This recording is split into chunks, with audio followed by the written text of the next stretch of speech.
Hello guys, today I will be showing you how to turn any video into live wallpaper. If you find this video helpful, please do like and subscribe.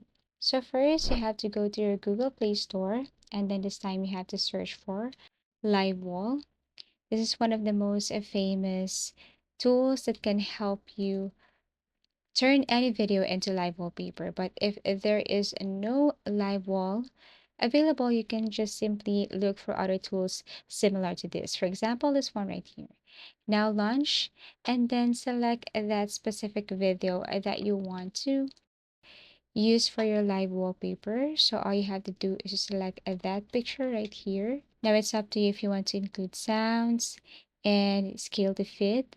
But for the third option, you need to upgrade in order for you to unlock this one. So this is what it looks like. This is the live wallpaper here on your Android. So if you're okay with this, then all you have to do is tap on confirm and continue. Now what you're going to do here is you have to exit this application and go to my phone's home screen. Then I should see this, and this is what it looks like. This is the result.